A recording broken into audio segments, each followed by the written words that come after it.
July 28th, 2025 Board of Health to order.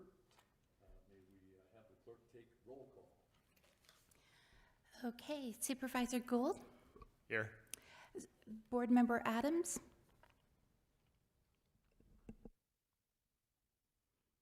Board Member Coyle, Present. Board Member Stewart,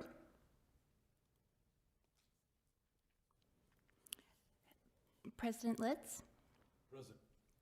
Vice President Stecker, present, Board Member Sheehy, Here.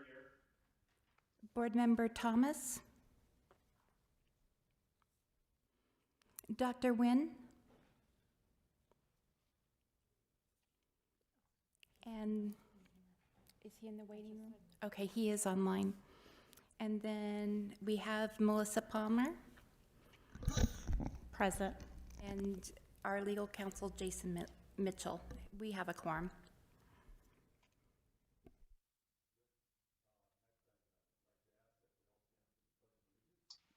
Hi, sorry, Dr. Nguyen. I tried to get in, but the technical issues, but I got in. Thank you.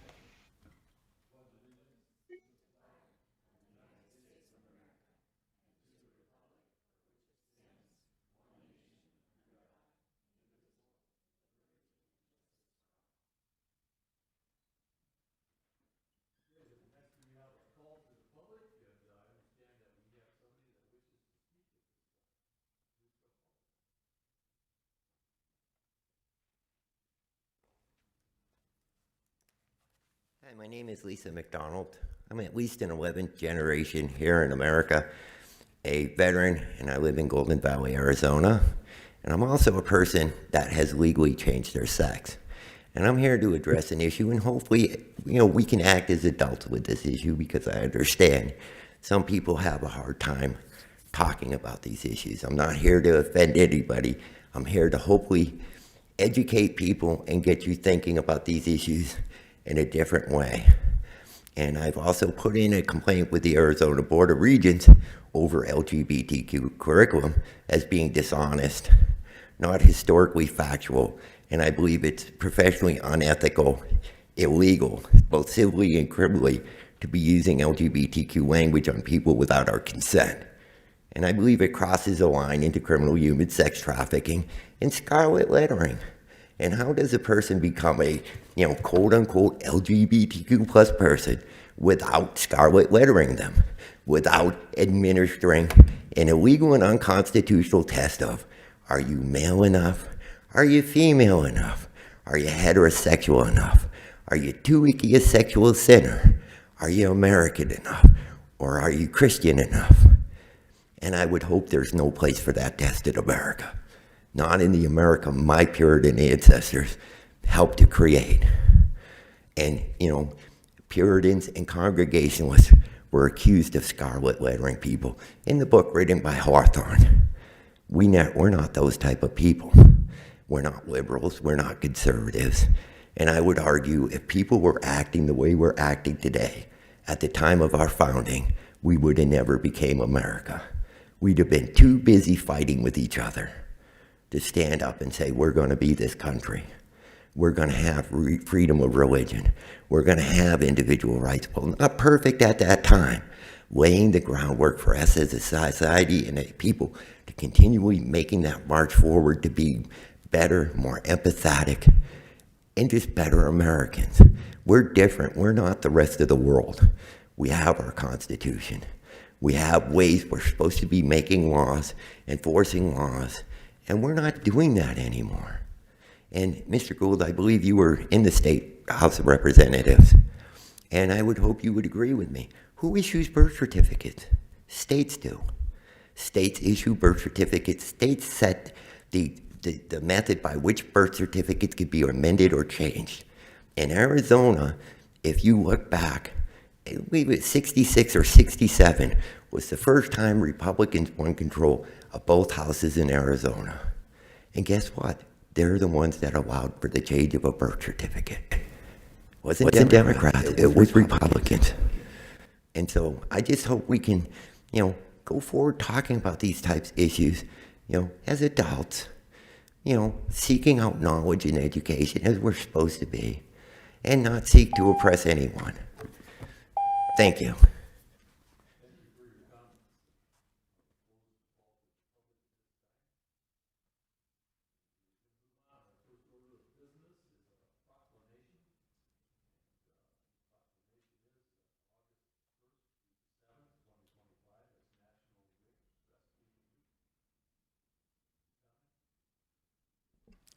Now call for a motion, please. Motion to approve. We could have a motion, second? Second. Was my microphone not, okay, sorry about that. Okay, we have a motion and a second. All those in favor say aye. Aye. All those opposed say nay. Very good. Motion I did not passes. hear the original question. Pardon me? Yeah, yes. What was the motion? The motion was for it to proclaim August 1st through 7th, 2025 as National WIC Breastfeeding Week. Thank you. Sorry about that. I had my microphone off. Okay, moving on, presentations. We have a presentation of the Mojave County Department of Public Health Opioid Settlement Grant recipients presentations. This is part 3, Southwest Behavioral Health. And at this time, I'm going to turn the floor over to Selena Legpaken. Selena? She is from Southwest. I believe I mentioned that. Good morning. We're going to have Lori Moles and Christian present for Southwest Behavioral Health. Okay.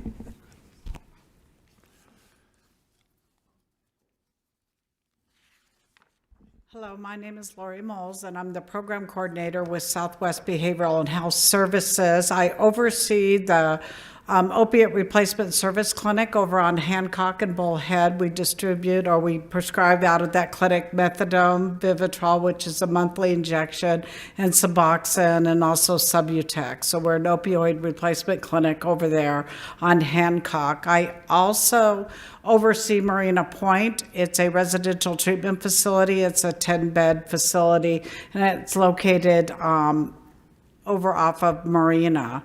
And so I kind of wanted to share with you a little bit about what makes our clinic unique and what makes our clinic different. We are a full service clinic. We also emphasize heavy on treatment at our particular clinic. It's not a drive-through clinic. You cannot come in and just dose and go. That's not what we do there.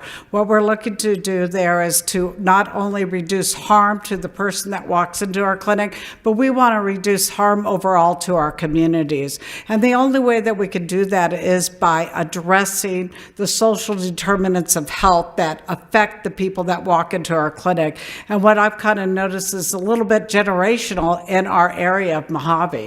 It seems like we have a lot of people that come into our clinic that we've got the grandmother, we've got the child that comes in, right? And that child's a parent to another person that's coming in. They're coming in carloads. And the only way that we can stop addressing that, sorry, I'm nervous, is by addressing their social determinants of health. Those things include voc rehabilitation services. So as part of Southwest's services, we have a voc rehab program, and we were able to refer 51 participants that came into our clinic over the past year that we had that grant into voc rehab services. And the voc rehab services, we also employ people at our particular clinic and at our outpatient clinic. And we also employ them over at Marina Point. So that's a good service that we have for them, is to get them back to work. So ideally what happens overall is these people become taxpayers, right? And they give back to the society that they've been taken, have been given this opportunity to do this treatment. Also, another thing that we were working on as part of this grant was to identify those that were underinsured or overinsured. Overinsured people are people that have private insurance, but private insurance does not cover a methadone clinic. So with that, we were able to cover those people for services because it could be quite expensive to pay for services out of your pocket. So we identified over the past year 53 members that had no access. Of those 53 members, we were able to get about 20 of them signed up for access. At our particular clinic, we have a goal within 14 days. If they qualify to do so, get them signed up for access to Medicaid insurance. 9 of them didn't qualify due to income, and we were able to take some of that grant money or other grant monies from other places and provide those services to them. One thing we do require at our clinic too is 1 hour minimum of case management a month. And why we do that is we want to again be able to address those things that cause them to use. Drugs and alcohol aren't the problem. The problem is they become the solution. And so we need to address what those barriers are to treatment. So that is one thing that we really highly focus on at our clinic. And it's also part of our services is not just case management. We also have a independently licensed clinical social worker. And that's my partner over here, Christian. And he sees people for individual therapy as also part of their treatment there at the clinic. The other thing that I wanted to share with you all is we had 39 graduates out of Marina Point. That's only a 10-bed facility. That was pretty good over a year. They were able to complete 60 to 90 days of treatment. And of course, treatment is also based upon their individual need, and it also depends upon the insurance too. So we also distributed 551 boxes of naloxone, and so we were able to do that in the community, and so that's a really good service that we have going there. We also distributed 129 fentanyl test strips and 75 xylazine test strips. And we graduated 31 people out of our certified peer support training program. So it's also part of our services. We do this on a quarterly basis where people sign up and we provide them a certificate when they finish our program to become certified peer support people so they can also give back to the community in that job aspect. So that's kind of all I have. Do you have any questions? Questions from the board? Hi, good morning. Good morning. So if patients, I've seen patients in the primary care outpatient clinic, and you mentioned that they're just not able to walk in, but a lot of these patients struggle getting referrals into the psychiatric and mental health facilities.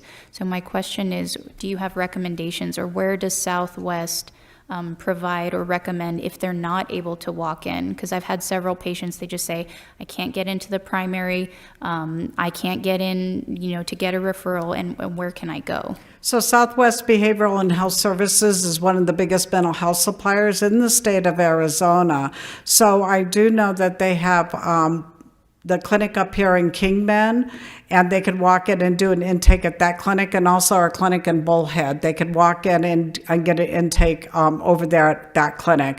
One of the things I didn't mention that I thought that you brought that up is also one of our goals is because the people that come to our clinic a lot of times are high utilization users of the ER, right? They stub their toe, they go to the ER, right? They got a cold, they go to the ER.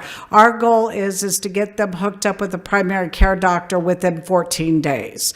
And we've been pretty successful at that. We also provide transportation to the doctor for those that need transportation. We also have 2 cars that belong to our clinic, so instead of them depending upon, access insurance, which it costs a lot to transport these people around, is we provide the transportation with these 2 vehicles. So between us and outpatient, we're able to get them to those appointments. So we've developed relationships in the community of Bullhead with 3 separate primary care facilities.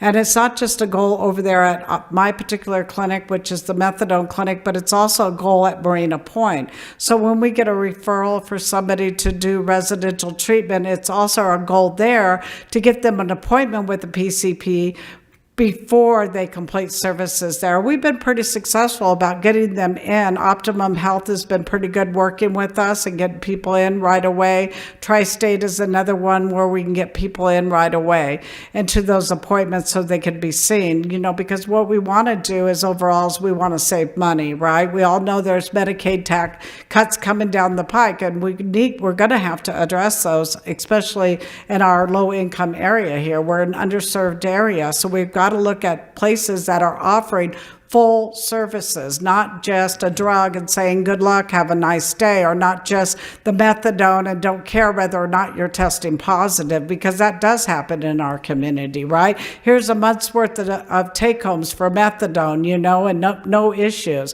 Well, at my particular clinic, there is an issue, right? You need to be testing clean in order to have that. It's a controlled substance. Methadone is a very dangerous drug. I do also have the honor of working on some working groups with the Attorney General's office with the state of Arizona, and I work on one that's working on developing what evidence-based treatment should look like in the state of Arizona, because there's a lot of abuse in that area also. And then the other one is on defining what harm reduction should look like. And like I just want to reiterate, to me, harm reduction doesn't just mean we reduce harm to the person who's using those drugs, but we reduce harm to the community.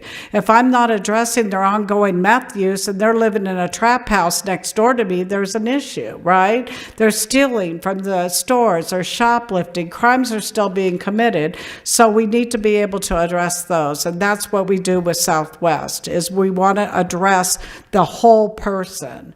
And so that's kind of our goal there. And yeah. So. Any other questions? Sorry, I'm nervous. Mr. Gould? Thank you, Mr. Chairman. Ma'am, so do you have a plan to get people off of methadone, or are we just switching them from fentanyl to methadone and then we have a methadone addict? Perfect question. I can tell you over at our clinic, we have a minimum high dose that they'll dose at. And the reason why is it's unnecessary to dose somebody at extreme high doses. What you end up doing is creating it where somebody is not going to get off that methadone. At our particular clinic, yes, we have a plan. Somebody wants to taper off methadone, we ain't got no problem with that. In fact, I got somebody doing the intake today because when they went someplace else, they were refusing to taper them down at the methadone, off methadone, but we are able to do that. And one of the stats that I put on my report for the year on one of the quarterlies is we had 2 people successfully taper off methadone that came into our clinic and originally were identified as not having any insurance. And in fact, both those people, one of them lives in one of our community living homes and the other one works for Southwest. So they were able to completely taper off the methadone and move on into a full-time position and giving back to the community. So yes, that is something that we definitely highly recommend and we look at. Methadone doesn't need to be a lifetime thing, right? It causes a lot of health issues over time. Do we have an older population that have been on methadone for years? Yes, we do. Yes, we do. Do we look at trying to taper them down? Yes, we do. So is it part of your program, or it just depends on the client? So it kind of depends upon the client and the prescriber. So if it's, you know, if they're successful in their life, they're working a full-time job, our case managers work with them. What do you thought about tapering down? So those are things that we talk about often. It's not required. You know, it's voice choice. We can't require that, but it is something that we definitely do at our particular clinic. Thank you, ma'am. Thank you, Chairman. Any other comments from the board? Questions? Very good. Is there more to the presentation? I was going to invite Christian up and he can give you an example of what a success looks like at our clinic. Very good.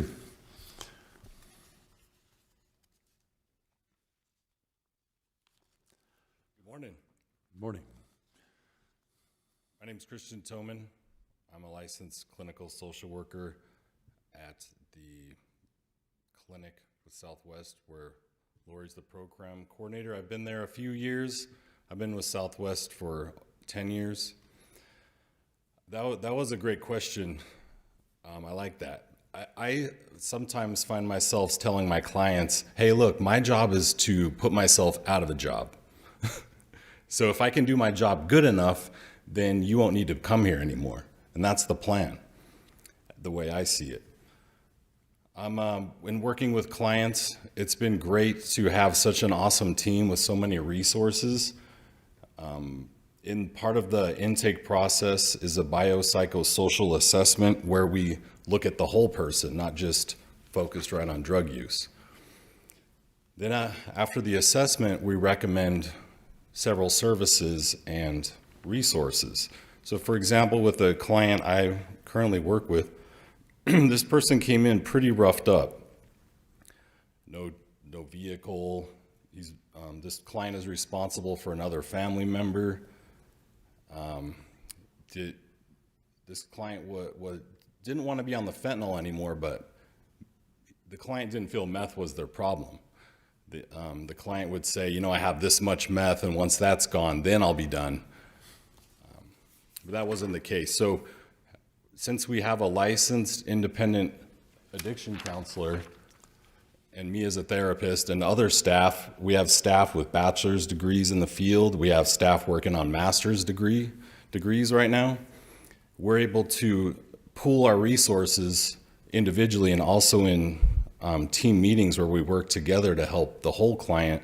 And with this client, we're able to get him on insurance. We're able to help him apply for the food stamps so he can the client can take care of himself and the person he's responsible for.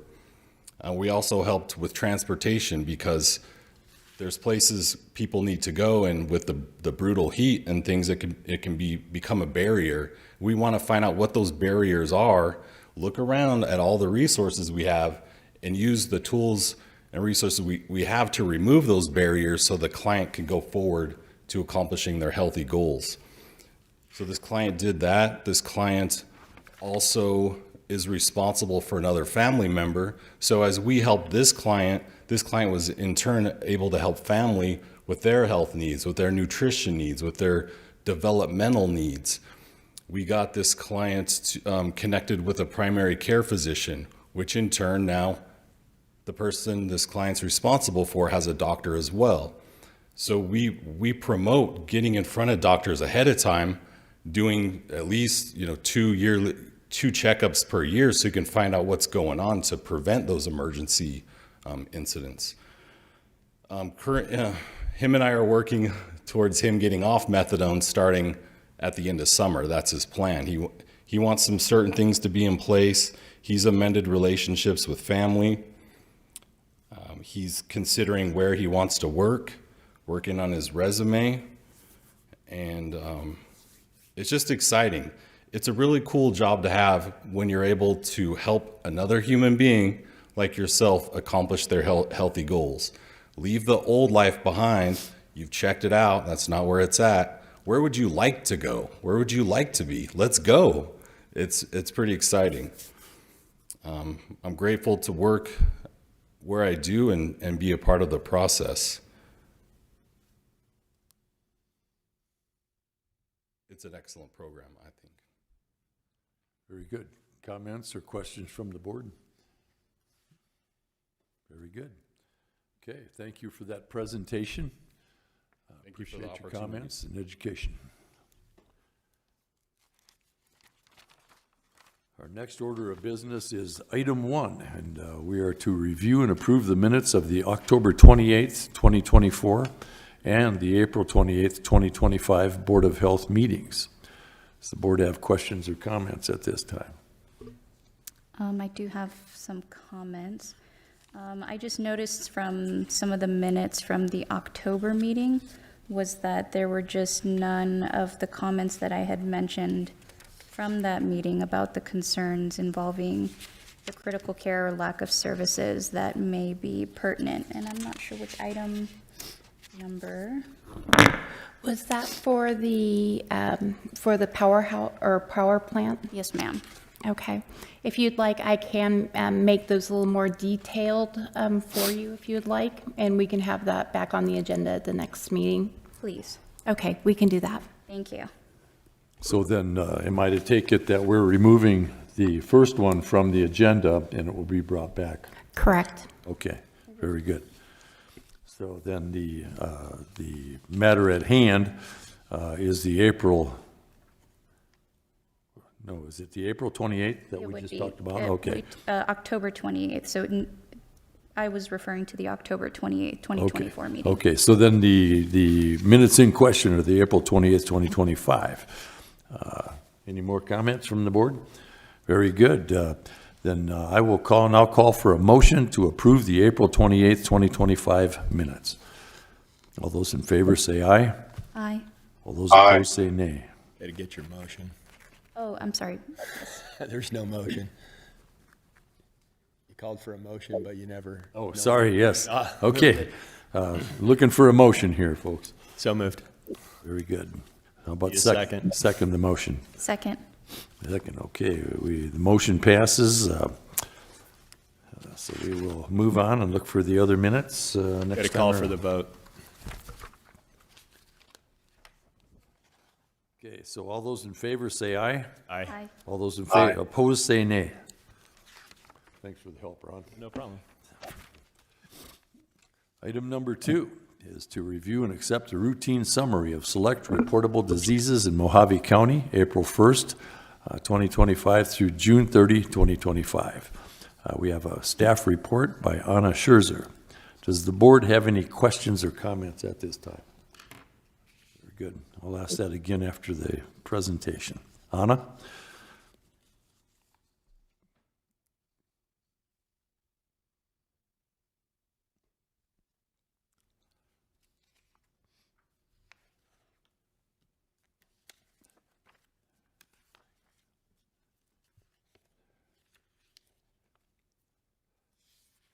Well, the report here, I can make pretty quick. For the first 6 months of the calendar year 2025, we've seen a lot of what is expected in terms of infectious disease. A few of the things that are out of the ordinary, we can say, are not the usual pattern. We're seeing a little bit less campylobacteriosis, which is a GI disease, a diarrheal disease. The CRE numbers, I always say, are going to continue increasing, and they are continuing to increase. Salmonellosis, we have a good number of salmonellosis cases, and I've alluded to the fact that there's probably some better tests out there that are looking for those salmonellosis cases and coming up with them. So that's part of the reason why we're getting more of them. We haven't had any huge outbreaks, but we have had a couple cases of salmonella that have been linked to clusters or multi-state outbreaks. And the one thing that I do want to point out are those pertussis numbers. So usually, well, last year at the same time period, we'd had 3 cases of pertussis that were reported to us, which is kind of on par with our 5-year median. Unfortunately, this year we're up to 34. So we've jumped up a whole lot with the pertussis. And the reverse side of that report will do a little bit of explaining there. So we have one particular region of the county where we're seeing lots and lots of pertussis cases. And when I wrote up this summary, we were up to 23 case patients with lab confirmed infection, many of them unvaccinated. We're now, as of last Friday, up to 44 in that same area. And almost 90% of those that have been identified are unvaccinated. 5 of them have been hospitalized. So far, the reports we've had have been for children. We have had an outbreak of pertussis in 2012 to 2013, which resulted in a huge number of cases, about 740 cases of pertussis, and it persisted for 2 years. So our worry at this point is that this is going to continue to stretch on and on and on, and those numbers are going to continue to go up. So that's where a lot of effort and a lot of attention is going right now with the pertussis. And I would tell you, the last time we had that large outbreak, the first year, we had probably about 80 cases. And then the second year, we had about 9 times as many. So this is something we will be probably revisiting for quite some time and keeping an eye on. Any questions or comments with the pertussis or anything else that's on that report there?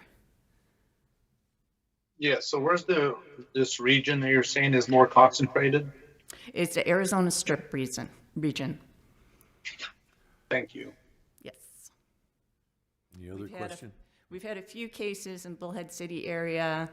I don't think we've had any confirmed down in Havasu or in Kingman. It is normal for us to have sporadic cases here and there, but to have a big flare-up is a little more unusual. Any other questions? Very good. Mr. Chairman? Yes, sir. Can you move the slide up? Yes, this So one. we can see the chart. You want to see that? There we go. Thank you, Yeah. ma'am.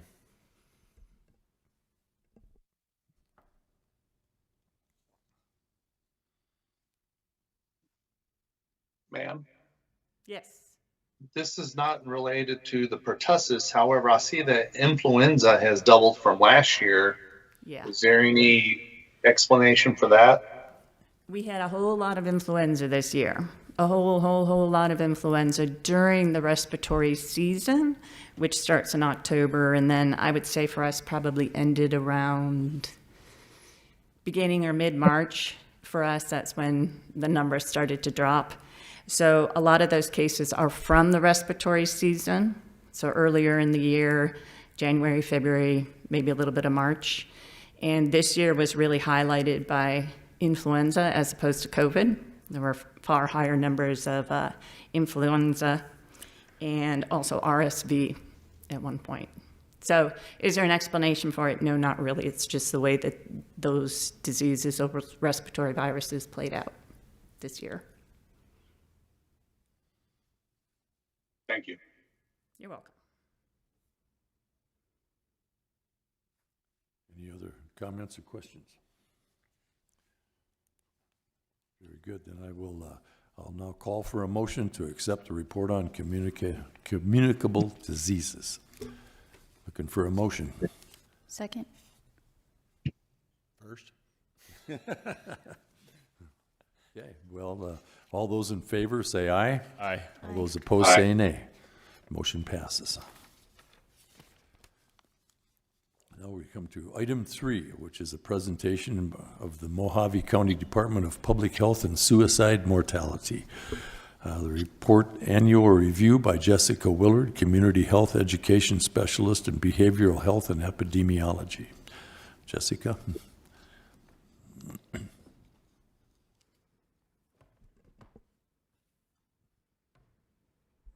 Good morning, Chairman of the Board and members of the Board. I don't see my, oh, thank you very much. So like he stated, my name is Jessica Willard. I'm a Community Health Education Specialist for the Mojave County Department of Public Health. My role is kind of split between behavioral health and epidemiology, and one of my major roles is to complete the suicide mortality review. So today I'm going to go over that, and then I'll go over a little bit about what our program is doing about it towards the end. Okay, so this is just about Mojave County. I think everybody knows that. So this is a bit of background about the suicide mortality review. In 2020, the Arizona legislature passed SB 1523. It's otherwise known as Jake's Law. Jake's Law is named in honor of Jake Makovsky. He was an Arizona teen who lost his life in 2016 to suicide after a very long battle with mental illness. His parents, Denise and Ben, started the GEM Foundation to end youth suicide and expand on behavioral health services throughout the state. Out of that, the Suicide Mortality Review Team was established by ADHS, or the Arizona Department of Health Services, and this happens in every single county statewide. The Mojave County Department of, I'm sorry, I'm not really sure what happened to my text in the translation of my slides here, but Mojave County Department of Public Health has responsibilities for protecting the public health and safety pursuant to ASRS 36-132. Most of the laws applicable to the SMR or the Suicide Mortality Review are within ARS 36-199. And then 199.01 grants the authority to our local health departments to investigate and obtain all of the information in regards to the Suicide Mortality Review. Okay, so our program goals, we want to identify the specific barriers and the service system issues experienced in the suicide deaths.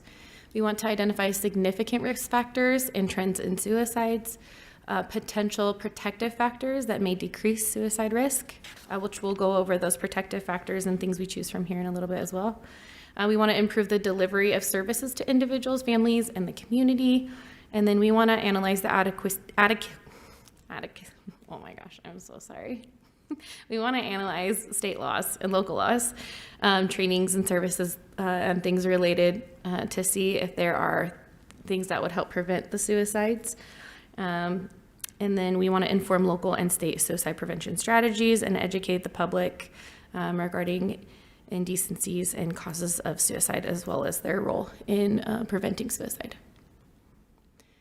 So these are a couple of statistics from 2019. So 2019 is right before the SMR was implemented.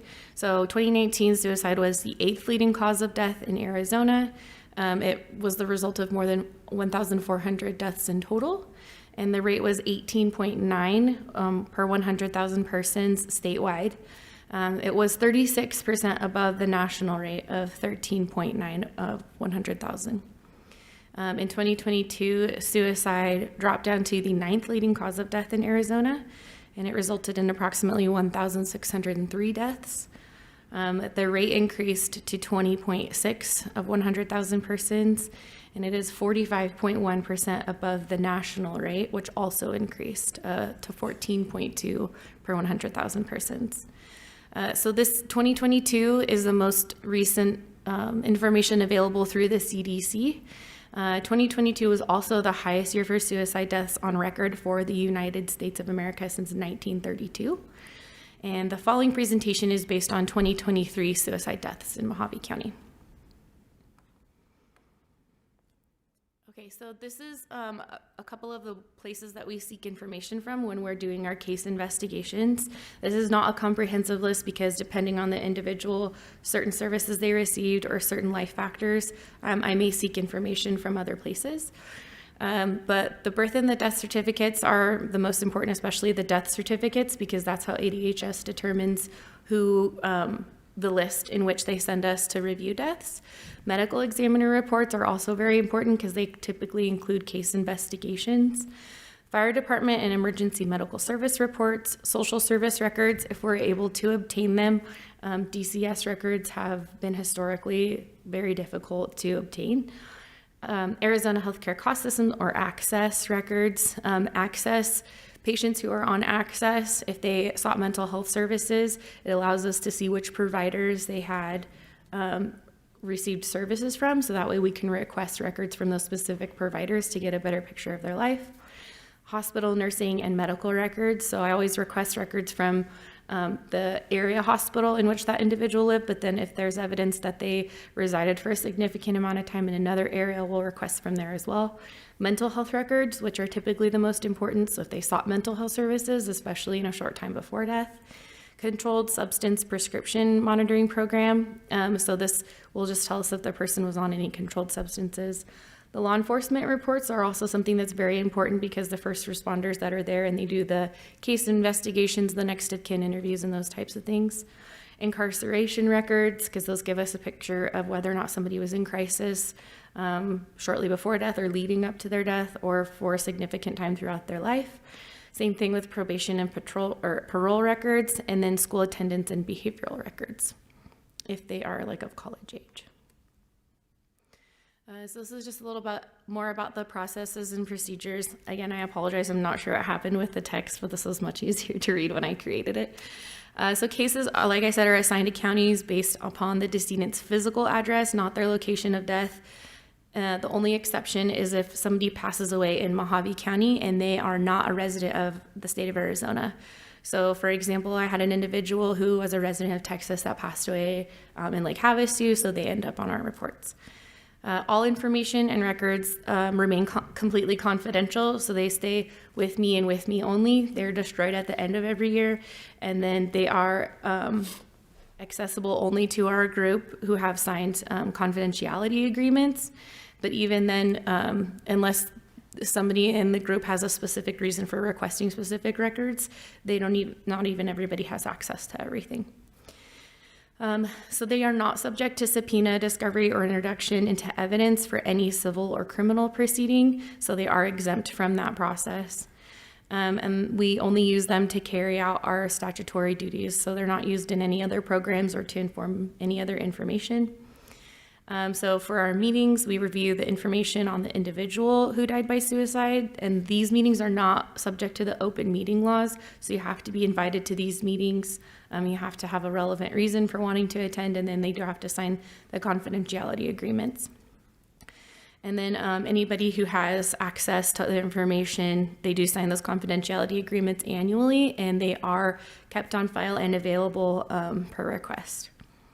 And then down here is just a little description about how it is a class 2 misdemeanor to violate those confidentiality agreements. So the main purpose of this is to ensure people and families that all of the information that we use for the suicide mortality review is very confidential. We're not sharing this with anybody else. It's only used for this specific purpose.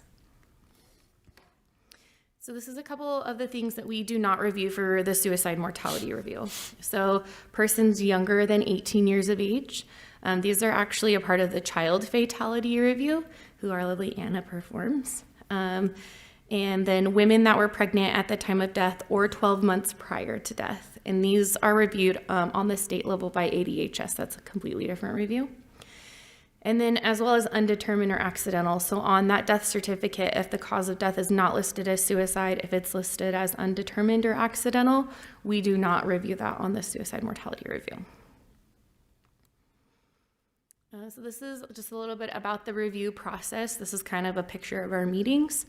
So we share, question, and clarify all the case details. So we go into the person's life, their death, and everything surrounding that. We discuss the investigation. We try for it not to be a place to blame, put blame upon anybody, an agency, or any one person. We then identify risk factors and protective factors, and we recommend systems for improvement. We identify and take action to implement prevention recommendations. So once the group comes up with those prevention recommendations, they're sent to ADHS, and that informs the programs that we fulfill throughout the state and on the county level, which I'll talk about towards the end of the presentation. Okay, so this is an outline. We have a couple different sections for our prevention recommendations. This is for our healthcare. So we have 6 different choices for healthcare. One is improve access to appropriate mental health care services, improve emergency department and inpatient hospital discharge practices following suicide attempts, increase training for healthcare staff to better screen and treat depression, increase clinical community awareness of support organizations, implement best practices for prevention in healthcare systems, and then increase access to remote mental health management, so telehealth appointments and those, Zoom appointments for primary care providers. Our next section is criminal justice. So we want to improve access to appropriate mental health care services. This is for people who were involved in the criminal justice system shortly before their death, or it's been identified that some part of the criminal justice system was involved in their life shortly before their death. We want to improve access to substance use disorder treatments during incarceration, improve care coordination post-release, which I'm very excited for the new facility being built up by the Adult Detention Center, improve access to social support resources post-release, and then training for evidence-based suicide and self-harm prevention for corrections, health, and custody staff. The next section is crisis response. So increase access to appropriate mental health, substance use services, increase training on evidence-based suicide and self-harm prevention for first responders, and then increased number of crisis response teams. Our last section is community. So these are issues in which we have identified that the community at large could maybe have played a role in the prevention of a suicide death. So improve access to social support resources such as housing, employment, insurance, transportation. Improve support for individuals with past childhood or adult trauma, so those ACEs or adverse childhood experiences. Improve social connectedness, decrease stigma, and increase help-seeking behavior. Improve access to suicide loss and suicide attempt survivor support. Reduce access to lethal means by people who are at acute risk of suicide. Increase gatekeeper training for community members, and then increase education and awareness of population available health and wellness resources. So these are a couple of statistics. Again, this is from the year 2023. So for veterans, we had 9%, we had 20% of our cases who were veterans, 9% of our cases were unknown, and 70% were not veterans. Our cases are overwhelmingly male, with over 80% of our cases being male and less than 20% being female. For 2023, our age demographic looked a little differently than it did in years past. These 25 to 34 and 35 to 44 age groups are typically a little smaller, and then the age groups towards the end, the 65 and older, are typically a little higher. But for 2023, we saw a little bit of a change in that. 75 to 84 was still the largest age group, but the 25 to 44 group had an increase. So this is a pie chart of the means of suicide. So overwhelmingly, Mojave County, the means in which people complete suicide is by a firearm. So we have 70% of individuals completing suicide with a firearm. 11% complete it with hanging or strangulation of some kind, poisoning and other drugs or overdose. So this is in cases in which people either left a note or it was proven that they purposely overdosed on those medications. Overdose deaths that are not proven to be a suicide or not listed as a suicide go to Ms. Selena for our overdose fatality review. And then other means, so this can be things like jumping, cutting, those types of things. So in 2023, we had 89 suicide-related deaths, which is a decrease from the year before, in which we had 115. I review every single case, so each individual that takes their life in Mojave County, I review them. We had 6 meetings last year between August 2024 and June 2025, and our average attendance was about 15 people, so this is in-person and virtual. We typically have a few more virtual just because we do people from all around the county, and then ADHS does also participate in those visits or those appointments. Last year I did our meetings in the respective law enforcement districts. So I held a couple of meetings at MCSO. I traveled to Lake Havasu and held a meeting in their office, Bullhead City Police Department as well. In order to encourage law enforcement participation, because like I said, they are the first ones there and they have a lot of information about those cases. So sorry, this is a little bit hard to read, but I wanted to make sure we included everything on here. So this is a picture of all of the prevention recommendations in which our team came up with last year. You can see over here, there's the categories, so healthcare, criminal justice, crisis response, and community. Down here, I've highlighted the ones that were identified the most. So decreasing stigma and increasing help-seeking behavior was listed 47 times throughout our meetings, identified as a reduction that could have possibly reduced that person's risk of suicide. Reducing access to lethal means by people who are at acute risk of suicide was identified 49 times, the most of any other prevention recommendation. And then increase gatekeeper training for community members to identify people who may be at risk of suicide and help them respond effectively. Was also identified 47 times. Okay. So this is a summary of the top recommendations from each category. So in the healthcare category, the top recommendation was to increase training for our healthcare staff to better screen and treat depression. Criminal justice, increased training of evidence-based and self-harm prevention. Crisis response, increase access to appropriate mental health substance use services. So those transports and referrals to treatment by the crisis response or EMS individuals. And like I said, for community, the increase in gatekeeper training, reducing of access to lethal means, and then the decreasing in stigma and increasing in help-seeking behaviors. So in addition to the recommendations in which ADHS provides for us, our team will often come up with additional patterns that they see throughout our cases, or important things I think could have assisted that individual in preventing that suicide death. So increase in follow-up for justice-involved individuals. Again, this is going to be great with the new facility being built in the adult detention center. So if an individual is incarcerated or has recently been involved in a legal proceeding, helping them to seek more support. Terminal illness support, so individuals who are either recently diagnosed with a terminal illness or have a lifelong illness or chronic pain condition, increasing their access to services and decreasing the stigma attached to seeking help. Increasing counseling on access to lethal means trainings for the public, which Mojave County Department of Public Health is currently doing. Firearm safety for those who are diagnosed newly or otherwise with dementia or Alzheimer's and or their family especially. Increasing resources available at hotels and motels for individuals contemplating suicide. This was identified as a preventative factor because there are a significant amount of individuals who take their life in a hotel or a motel. So these are the upcoming goals for our 2024 case set, so for the fiscal year 2026. There are a total of 90 cases for this year, so about the same as last year. We are still recruiting representatives from community partners and organizations, first responders, healthcare professionals, crisis teams, faith communities, school districts, justice groups, and groups that are serving high-risk populations.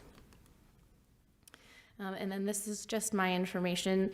So one of the purposes of the Suicide Mortality Review Board, like I said, is to inform ADHS and inform Mojave County about what is going on here and what we can try and do.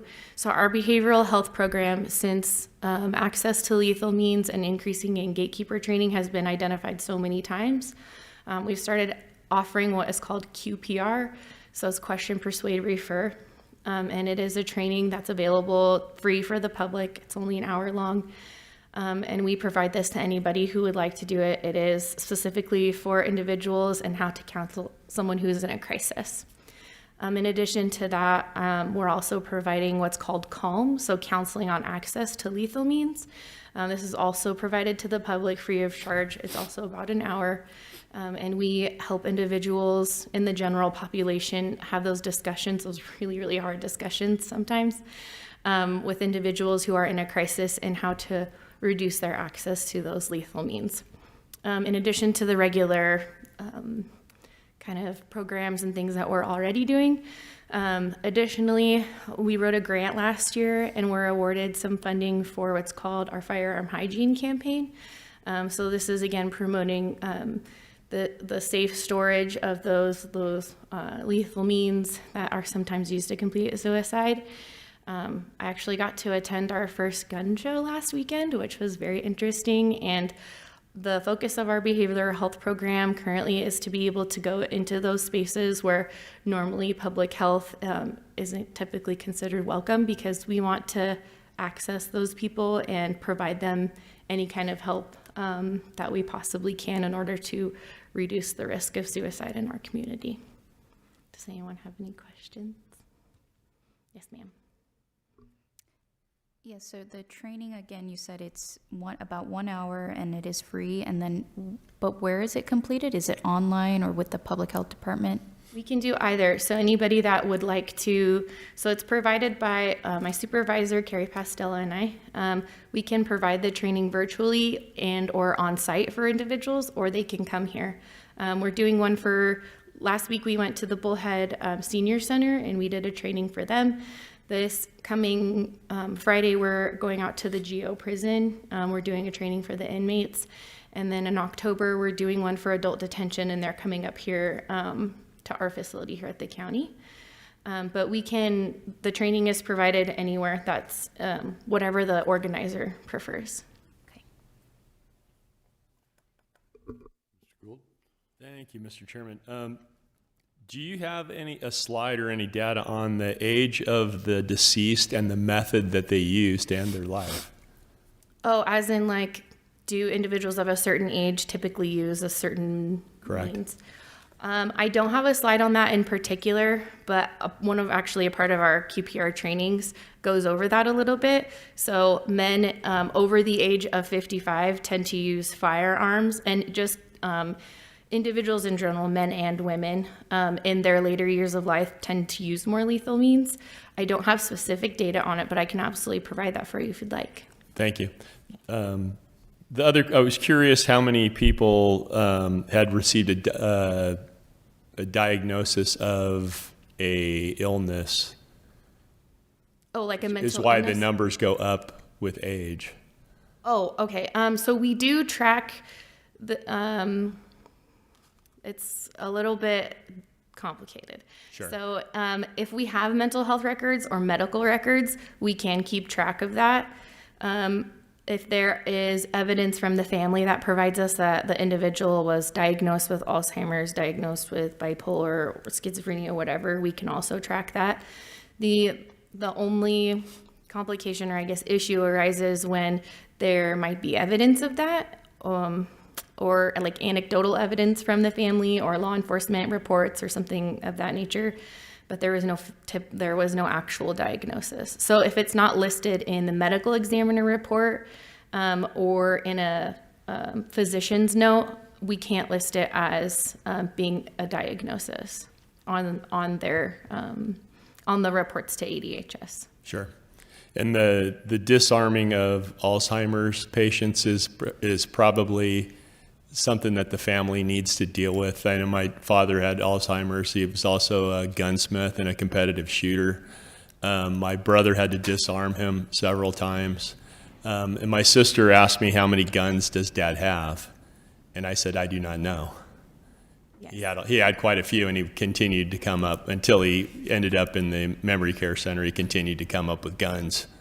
And he was somewhat paranoid also, which was a bad combination. But Right. rather than the government doing that, I think the family needs to do that, just like eventually have to take people's car keys away. Right. So that's one of the main focuses of our CALM training, the counseling on access to lethal means.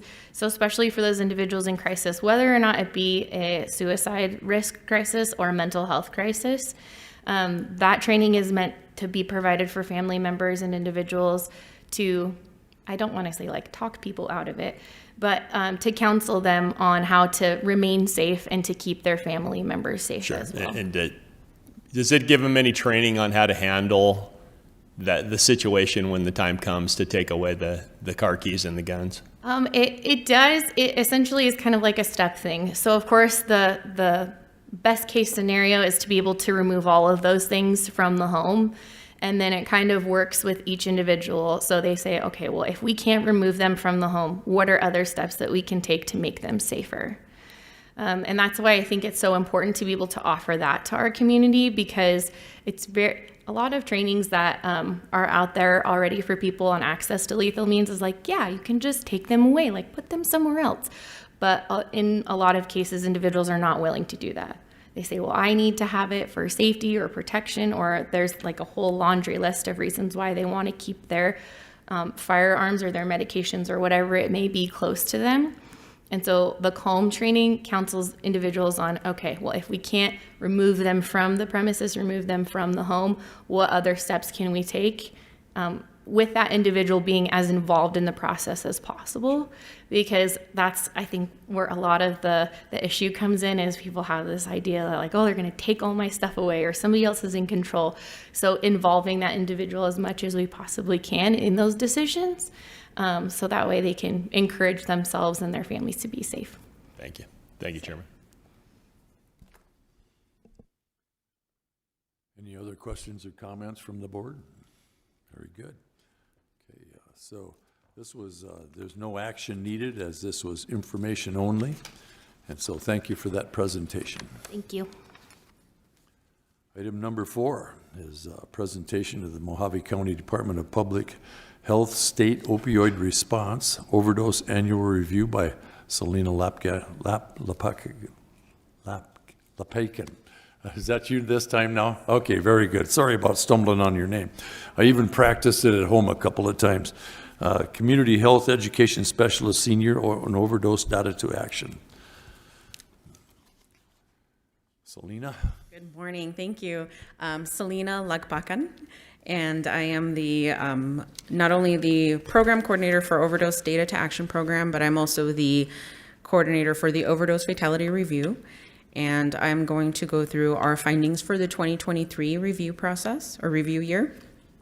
The mission of the Overdose Fatality Review, or we call OFR for short, is to conduct case reviews and gather data to report key trends found in local drug overdose fatalities. Our methodology, so this last year we reviewed 27 of the total deaths. There were 60 total deaths in 2023. We do have some exclusions. We do not review children. Those are reviewed in another program, another review process.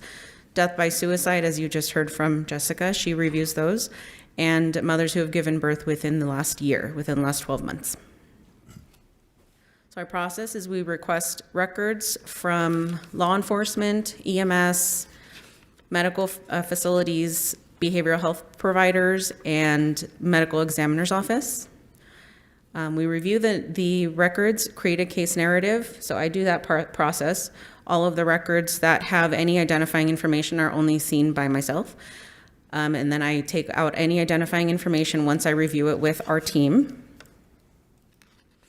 So our team, currently we have 30 members on the team, and they are comprised of members from law enforcement, EMS, hospitals, public health, behavioral health, and crisis intervention.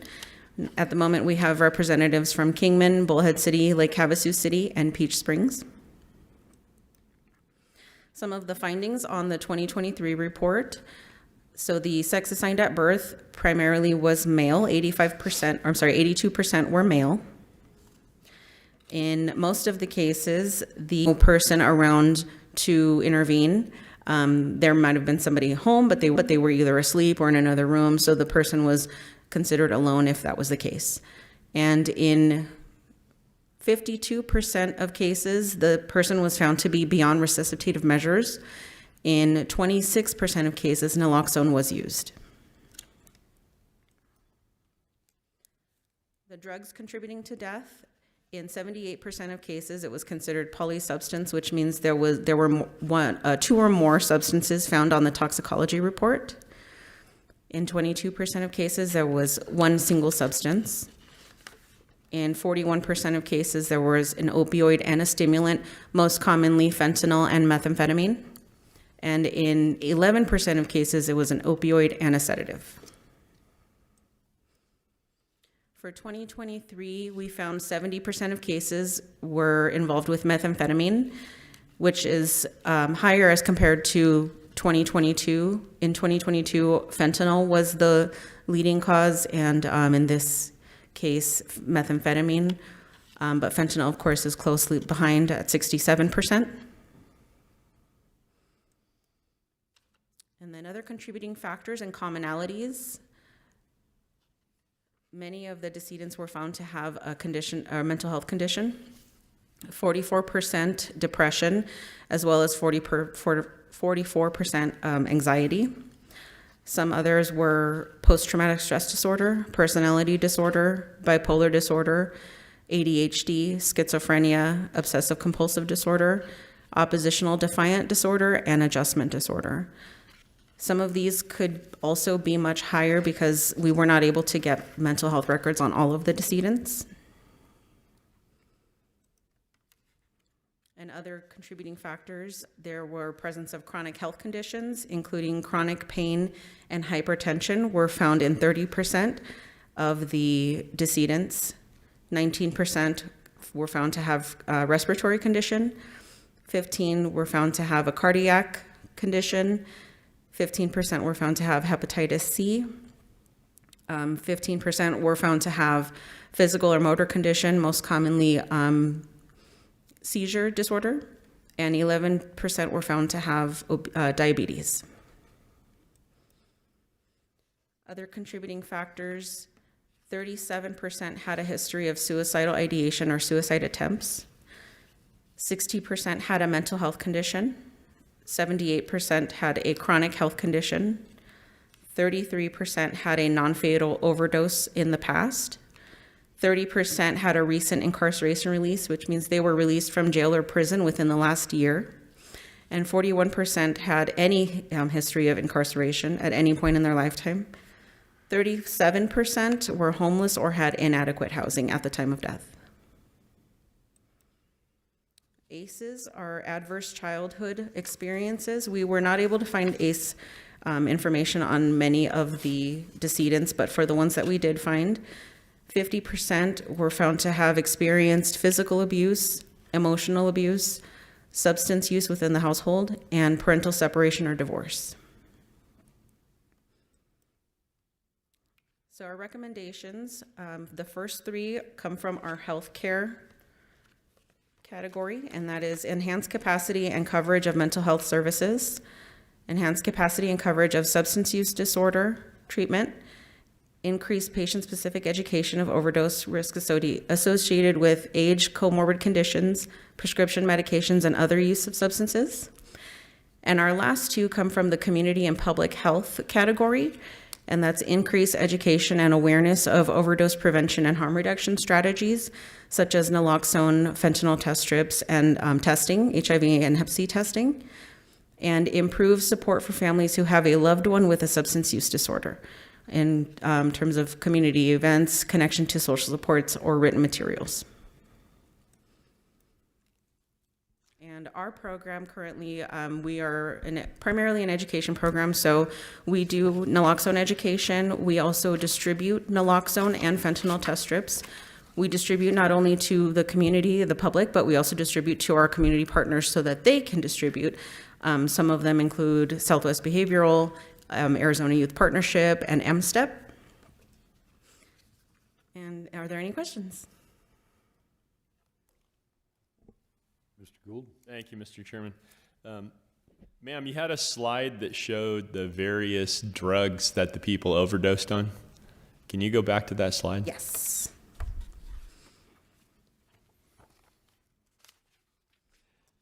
So the third column over is THC.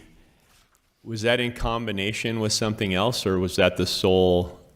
Yes, on all of the decedents that we reviewed, THC was with another. It was a polysubstance, so it was never the single substance. THC was found in conjunction with either methamphetamine or fentanyl. Sure. Thank you. You're welcome. It was just the third most found in all of the deaths. Okay. In combination with other things? Yes. Okay.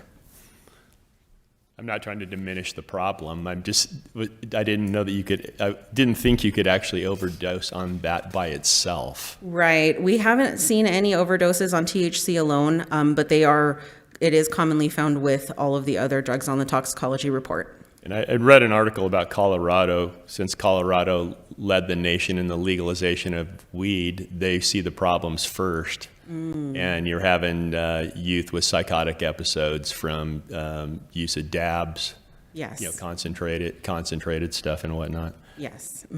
Thank you, ma'am. Thank you, Thank Chairman. you. Any other questions or comments from the board? Very good. Then this was no action needed. It was information only. It was very interesting, and we appreciate you coming forward today. Thank you. Item number 5 is a presentation of the Mojave County Department of Public Health Child Fatality Annual Review by Anna Scherzer, the epidemiologist. Anna? So I'm back again. In addition to the infectious diseases, I also look at the child fatalities in Mojave and La Paz County. So as I speak here today, keep in mind that I'm talking about Mojave County and La Paz because our contract and our work looks at both of those. So what I provided to you is actually off the ADHS website. This is their report out of the 2023 calendar year child deaths in Mojave County and La Paz County. That's the most up-to-date report that they have there. A month ago, we finished locally reviewing the 2024 cases. That report won't come out until probably November. So we're kind of in between those there.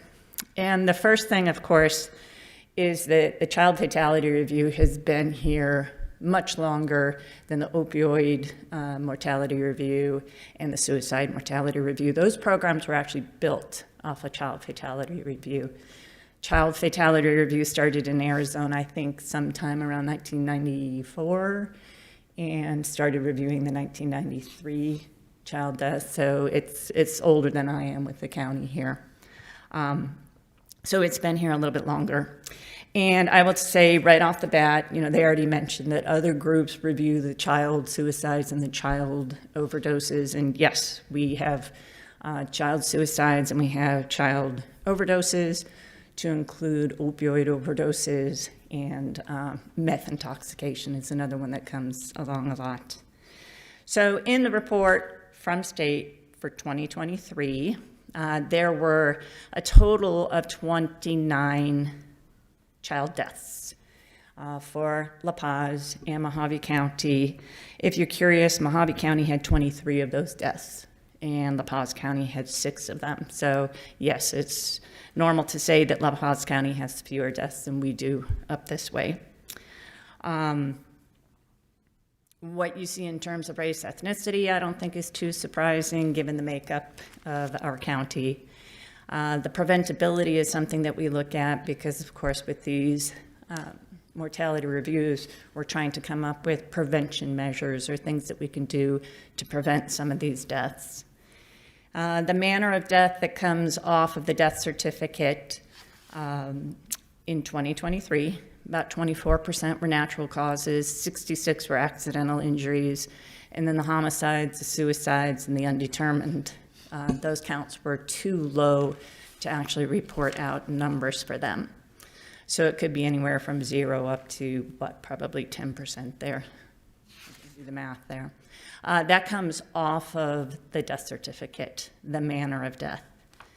And then a little bit further on here, we have the leading causes of death and some of the risk factors that perhaps feed into those preventable deaths.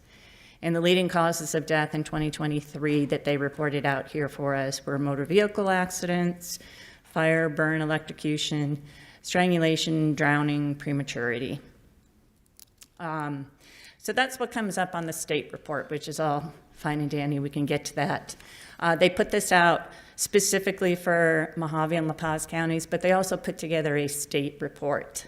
And in terms of this program as a whole, that state report is probably a lot more important as a whole piece of data consumption than looking at our low numbers. So our numbers are really hard to deal with because they're so small. You have one incident, you have one car crash that kills 5 or 6 kids. Look at what it would do to the numbers. So because our numbers are so small, it's hard to say, you know, hey, we're doing better with this, we're doing worse with this, because we have 3 this year. Last year we had 1 or 2. When your numbers are so small, it's really difficult to speak of them and address them statistically. So what I did for you, just for this report out, was I went back and I went through 5 years' time. So if this report was remade for 5 years, so the past 5 years, including 2023 here, what you would find is that the natural causes and the accidental causes are actually a little bit different than what we had in 2023. And part of the reason there is because of the unique incidents that happened where we had more children dying in accidents, a single accident, as opposed to other things. It is far more normal for us to have about 44% of our child deaths due to natural causes. And those are things like premature births, congenital anomalies, other perinatal conditions. So things that you kind of expect to naturally happen. It would also include things like cancer and infectious disease and vaccine preventable illnesses, those types of things. So that's usually about 44%. So 2023 was kind of unique there. Our accidental injury is usually about half of what we get. And so I would say on average we get 20, 21, 22 cases. About half of those are accidental injuries. And then the smaller groups are the homicides, the suicides, and the undetermined manners and methods of death. And for the past 5 years, I think this is probably a little bit different than what you get for 2023. If you group the past 5 years together, we could take out the premature congenital anomalies, the other perinatal conditions. That's about a third of all those deaths that happened in the past 5 years. If you take those out of the mix, because you're always going to have high numbers probably of those things, because there's not a whole lot that you can do with some of those. What that leaves us with is about 20% in those 5 years dying in motor vehicle accidents. That includes children in the motor vehicle. That includes children on a bicycle hit by a car. That includes e-bike accidents, dirt bikes, ATVs, side-by-sides. It includes boats and personal watercraft. So anything like that, that's a big chunk of the deaths that we get in Mojave County. The other one, 10% of those in the 5 years are asphyxia deaths. And I will point out that most of those are probably smothering cases or asphyxia events that are connected to an unsafe sleep environment, including co-sleeping. So you hear about that, talk about it a little bit, it really happens.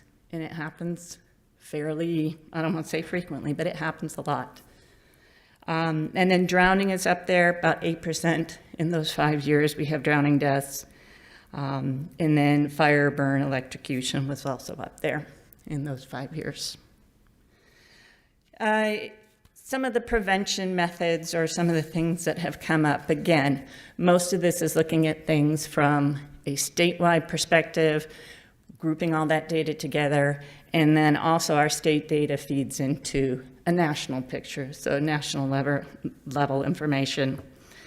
Some examples: in 1996, Arizona came up with what's known as an infant death checklist, which is basically a form that law enforcement and responders are supposed to check off when they go out to a scene where an infant has died suddenly and unexpectedly.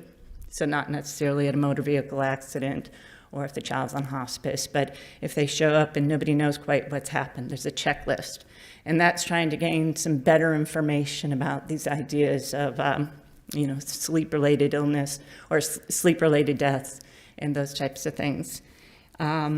In 1999, Arizona passed or adopted the graduated driver's license, which mostly affects the young drivers, the teens, where there are certain restrictions that you have as you move through until you turn 18 and you've been driving for a little while. And so some of that information came out of the child fatality review, and who was dying and under what circumstances. In 2012, there was a law passed in Arizona that expanded booster seats for children 5 to 8 years old or until they're 4'9", till they're a certain age. And the reason was because they were seeing children were dying in car accidents. At this age group, they didn't need to be in a full car seat, but the seatbelt wasn't positioned properly without a booster seat and something underneath them to lift them up.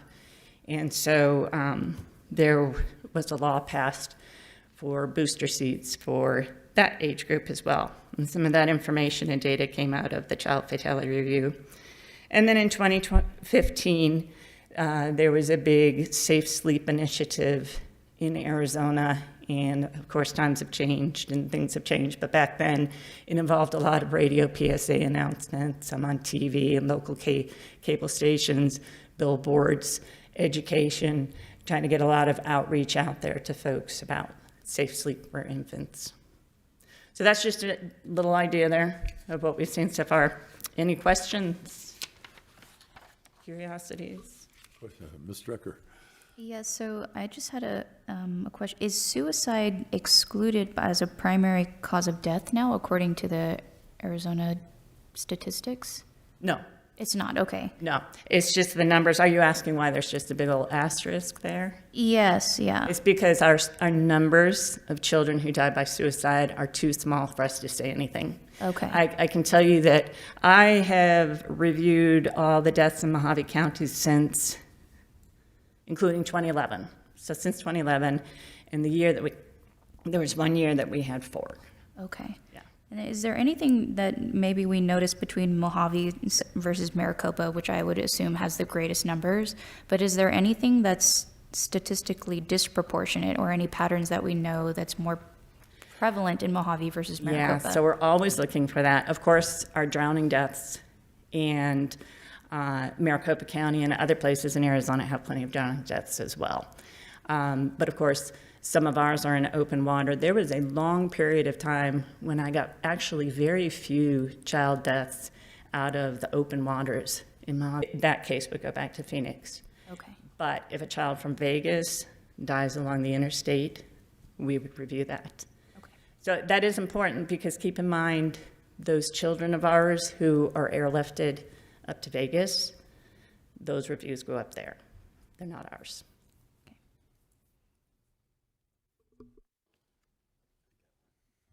Very good. Mr. Gould? Thank you, Mr. Chairman. So this study is treated differently than the suicide study. Because the suicide study said if they were out of state, we still counted them. If they went out of the state, they died out of state, we were counting them as our folks. And we were also counting the ones that happened from out-of-state people in our state, in our county. I can cover that one. So yes, so SMR, for our suicide mortality review, if they were residents, if they had an address in Mojave County, then we review those. But for child fatality, if they pass somewhere else, then we don't review that. The other jurisdiction reviews that. It seems like the first instant would lead to double counting if their state's going to count them as their folks also. It could very well, and we don't know what their state does. Exactly. And we don't know if it's mandated. For us, it's mandated to review these cases, and then we use the information to inform what goes on in our county. Sure. We haven't done any studies where we check to see what other jurisdictions were doing and do a cross-section analysis. A lot of times in the legislature, they'll look at what the other states are doing, but that doesn't necessarily mean they'll adopt the best model. A lot of times they think their model is better. Thank you. Thank you, Chairman. Very good. Any more questions or comments from the board at this time? Okay, we do not need any action. That was information only. And so we will be moving to item number 6. The Mojave County Department of Public Health and Kingman Regional Medical Center have partnered together to conduct the 2024 Community Health Needs Assessment, a survey administered every 3 years to identify health needs and concerns in the community. And coming forward from the staff at KMRC is Dr. Anthony Santorelli. Good morning, Chairman and members of the board. My name is Dr. Diana Lasivmal. I'm joined today by Dr. Anthony Santorelli. He is the Director of the Office of Research and Sponsored Programs at KRMC, as well as Danielle Lagana, who is the Special Programs Analyst at the Mojave County Department of Public Health. Some housekeeping. I want to apologize for some of the font issues. I see that some of the layouts are going to be a little bit off, but you will be receiving the slides as intended after this meeting if you've not gotten them already. Both reports for the Mojave County Community Health Needs Assessment as well as the Community Health Improvement Plan are available online on the Mojave County website as well as the KRMC website. So to start off, since 2012, Kingman Regional Medical Center has partnered with Mojave County Department of Public Health to lead a broad community health initiative known as Live Well Mojave. It is designated towards improving the quality of life and health of Mojave County residents. As part of this process, we conduct the Community Health Needs Assessment, also known as the Community Health Assessment, or the CHA. This is an essential tool for assessing the health status and the needs of Mojave County. It is required for KRMC's 501(c) status, as well as the Public Health Accreditation Board, and it is a comprehensive review of the demographic, social, and economic factors that can affect the quality of life of Mojave County citizens. The Community Health Improvement Plan, or CHIP, is a long-term strategic initiative designed to address the health needs that arise from the CHA data, as well as community input. And this process is revised every 3 years. On the screen in front of you, you'll see a basic outline of the CHA CHIP cycle. It is 6 basic steps where first we have community stakeholders, and these can be business leaders, community-based organizations, healthcare providers that assist with the implementation, planning, analysis, and dissemination of information found in both the CHA and CHIP reports. The community is defined in broad enough ways to allow for population-wide interventions, as well as targeted focus areas that address disparities within subpopulations. The assessment team includes both primary data that's collected directly from Mojave County residents, as well as secondary data that's collected from existing resources that compare Mojave County against state and national benchmarks. And then the next steps are to implement strategies that prioritize and address community health needs based on analysis of the data, as well as community input. So the community health assessment includes both quantitative data, really describing the what or how many, as well as combining with qualitative data, which gives more of a why or a narrative description. So here in the left column, you'll see that Mojave County is compared against state and national levels. Quite notably in terms of population growth, Mojave County has grown 11.7% in the last 10 years. We have a lower median household income, and we have a higher population of both veterans and veterans with disability status compared to Arizona and nationwide. In the center, you have a history of the primary data that's been collected. So during this CHA CHIP cycle, we collected 37 key informant interviews, conducted 1,474 community surveys, as well as conducted 7 focus groups around Mojave County. Lastly, you have a health system profile. So this is hospital visit and admissions data from KRMC over the last 3 years, as well as secondary data coming from outside resources. Community stakeholders engaged in a shared process to distinguish the most pressing community health priorities based on data from the CHA. So during the CHIP kickoff, the participants were ranking health areas based on both the magnitude of the issue and an ability to impact the issue.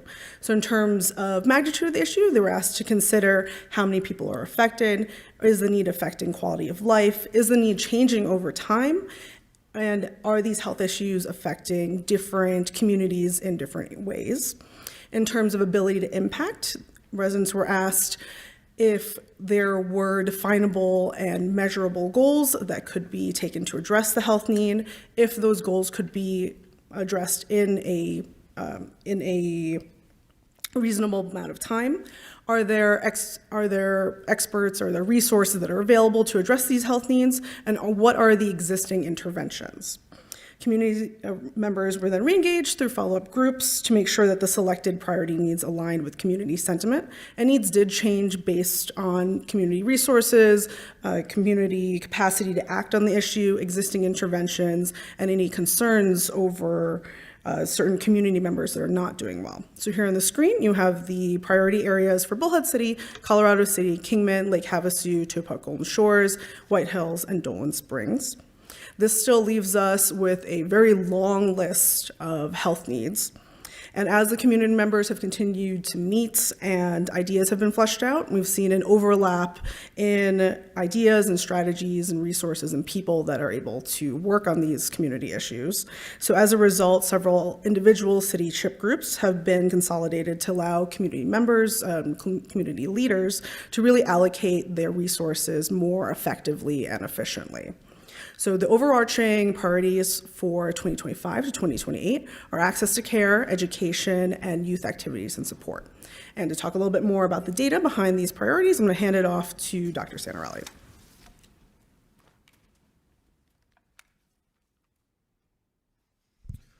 Thank you, Diana, and thank you, Board of Health, for giving us the opportunity to talk to you about some of the findings from this needs assessment. So I do recommend strongly that everyone takes a moment to read the Community Health Needs Assessment when they have the chance and improvement plans. They are comprehensive documents that will talk about each one of these needs. I'm only going to be sharing with you a small snippet of the data that was communicated to the individuals who were conducting the assessment, developing the improvement plans, and shared with the individuals participating in the focus groups and the community groups. As Dr. Litsa-Sivamol mentioned, one of the primary goals for the 2025 to 2028 CHIP is access to care. And as we went about conducting the Community Health Needs Assessment, it became increasingly clear that Mohave County residents are concerned about their access to care. What you're looking at on the top graph here is the percentage of individuals answering no to, in general, are you able to use each of these services in your community when needed? And about 40% of individuals indicated an inability to access specialist medical care, just over 26% an inability to access primary medical care, just over 20% for dental health care, just over 30% for mental health care, and around 14% for emergency care and about 13% for urgent care. It's important to note that these individuals who referenced an inability to access emergency and urgent care largely come from our rural locations that are required to either drive long distances to Kingman, Havasu, Bullhead City, or Colorado City to make it to those facilities. Wanting to learn a little bit more about what barriers there were to accessing these services, individuals who did answer that they were unable to access those services were asked a follow-up question to tell us why.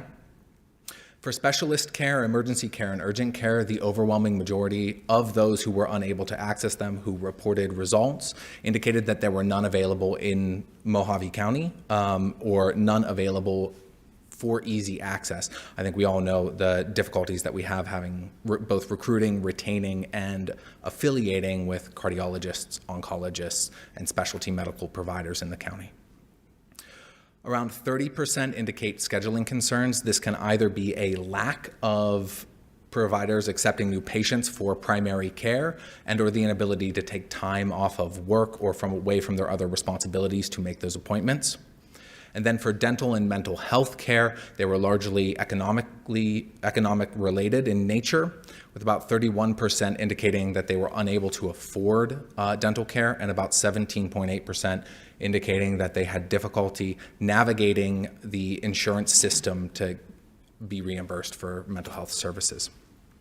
And while the residents are concerned about this access to care, this is known to the business, community, and governmental leaders throughout Mohave County.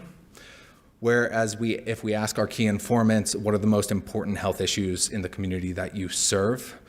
Just below unitary measures like mental health services, substance use services, and economic circumstances like poverty. If we look at access to care as an accumulation of healthcare access, lack of specialists, and a lack of providers, nearly 21% indicate that as a driver. And while the residents indicate a lack of healthcare being lack of access to care being a major concern for the region, the need for healthcare interventions is increasing year over year. What you're looking at here is data from 2022, 2023, and 2024 from Kingman Regional Medical Center's admissions data from both ambulatory, that's outpatient care, and inpatient care or admissions into the hospital based on their ICD-10 code classification. You'll see the far leader on that left end is abnormal laboratory findings. These are largely routine care interventions, followed by musculoskeletal disorders, endocrine disorders, circulatory disorders, and then respiratory disorders. It's important to note that over the past 3 years, CareMC itself has seen a 7.7% increase in utilization, and we've seen over 60% increase in visits related to pregnancy, the gestational period, or the postpartum period, a 40% increase in the number of visits leading to the diagnosis of some kind of cancer, a 30% increase in the number of visits related to digestive disorders, often requiring the intervention of a gastroenterologist, about a 30% increase in visits related to endocrine disorders, these are your diabetes, and about a 26% increase in visits related to cutaneous issues like skin diseases. Note that these are markedly distinct from skin cancers. While the number of individuals using services is increasing, the region is still struggling with a shortage of qualified medical providers. What you're looking at here are two relative estimates on what that density or lack of provider coverage for Mojave County might be. On the top are statistics pulled from the HRSA, where the federal government recognizes us as a health professional shortage area for primary health care, mental health care, and dental health care, where we fall about 8 providers short for mental health care covering our population, and about 32 providers short for primary care covering our population. Now, please note that these data don't get updated that regularly. They were last updated in around 2021. And then estimating specialist provider coverage can be a little bit more difficult, as the federal government does not provide a comprehensive list. So we are required to use secondary data sources by communicating with the Arizona Department of Health Services and following guidelines and recommendations from specialist medical societies for about how many individuals or a population of what size each specialist can cover. Within Mojave County, if you look at the far right side of this graph, we're just short of 8 providers short for obstetrics and gynecology. Same for ophthalmology. Just 7 providers short for psychiatry and pathology. And then we have a little dip. We're about 2 providers short for gastroenterology and pediatrics. So it's just that small snippet on access to care concerns. I'd like to transition over into the second goal, primarily being education. The community in and of itself identifies a lack of education as a key barrier to health. And what you're looking at here is the results from the community survey of individuals when asked what physical, social, and economic circumstances are most responsible for health issues in your community. We see poverty and economic circumstances being a leader in that. We see healthcare access, like a lack of providers, and healthcare costs contributing. But then after those economic and access issues, we see a lack of education and relative unemployment coming up right behind on the chart. We'll talk a little bit about the merger between economic advancement, unemployment, and education initiatives in a future slide. A key informant says it very well. The focus groups luckily gave us a little bit of insight on what kind of education they'd like to see public health and the healthcare infrastructure here provide to residents. They want to know about available local resources. They want to know about the consenting process for when receiving medical interventions. They want to know better or receive education on how to navigate insurance coverage concerns. They'd like to see a generalized investment or communication about nutrition and recipes using food that they can get their hands on, education on their medications, side effects, prescriptions they may be given, and then really better description of where to receive services when needed, be that either telehealth, urgent care, or emergency departments, things like that. The key informants in and of themselves tend to, I recognize that education is a critical component of health and well-being throughout Mojave County. As when asked, what are the barriers to having a healthy community? Infrastructure and community, healthcare, and then education is popping in top 3 of the list. That other category that you see there are largely single source, idiosyncratic responses that don't neatly categorize. And then if you look over on the right side of the graph, in the second bar column, approximately 90% of the key informants agree with us or strongly agree that our community can improve its residents' health by investing in education. We talked a little bit about the merger, or I mentioned a little bit about the merger between education and economic opportunities. I think one key informant said it best at the top at the top right of this, with the education, I'll quote, with the education, it's difficult for people who may be working in a low education job here to become trained to advance their career or move out of that poor economic circumstances, really highlighting the need for targeted job training, educational initiatives that can prepare the next generation. And then finally, I'll cover just briefly some of the data on youth activities and support. Comes as no surprise to many here. We heard about the youth mortality review just moments ago. Residents are concerned about the youth. They're concerned about about 30% of our key informants recognize seniors as the most vulnerable population, but then youth and teens are popping up as number 2, and children and infants as number 4, with 15 and 11% respectively. When individuals who respond to the community survey are asked the questions, what medical specialty providers are most important to have in your community, number 3 and number 4 are obstetrics, gynecology, and pediatrics. And though residents recognize this, it's important to note that Mojave County does struggle with a 45.8% child care gap, or that is to say roughly 1 out of every 2 children in need of child care services will go without being able to get into those services. And then the families that are lucky enough with 2 children to enable to get their children into care will spend about 30% of their annual income providing that care to their children. The focus groups provided us with a little bit more information on what they'd like to see happen with children and how the county and healthcare infrastructure can better support them.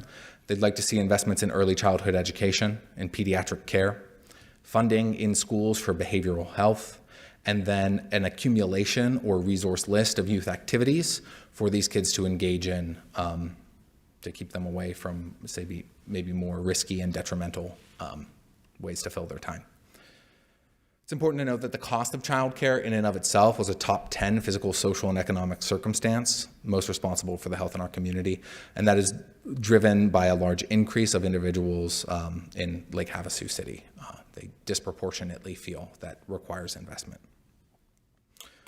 So briefly, talking about that data, I'm now going to hand it off to Danielle Lagana, who will talk to you about some of the initiatives that have come out for this, where they're currently sitting, and what we hope to accomplish. Thank you, Dr. Santarelli. Good morning, Chairman and Board. So my portion of this presentation is a continuation from the last 2 quarterly updates that I provided. Our Access to Care and Countywide Medical Coalition is struggling to secure consistent representation from hospitals and local care facilities.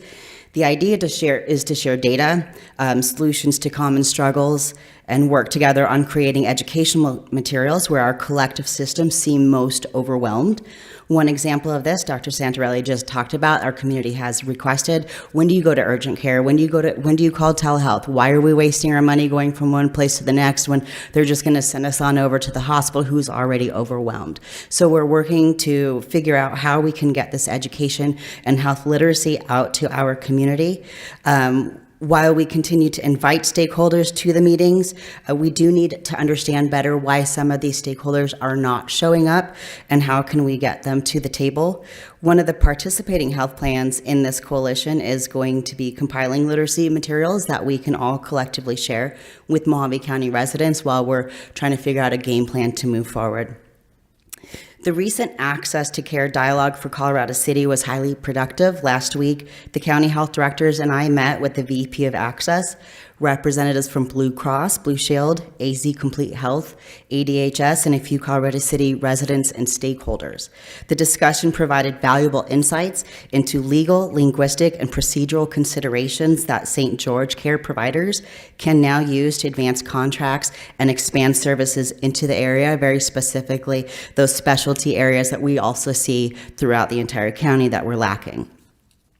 From a public health perspective, we're launching a boots-on-the-ground informational campaign to educate local front office staff and care providers about the care coordination resources that we just learned these health plans are providing. So it's almost like a navigator option that the healthcare plans can help provide and speed up some of the access to care that these individuals need, help them find transportation. If they're going from Colorado City to Phoenix, can they actually route them to Las Vegas? And they'll help coordinate and work that stuff out.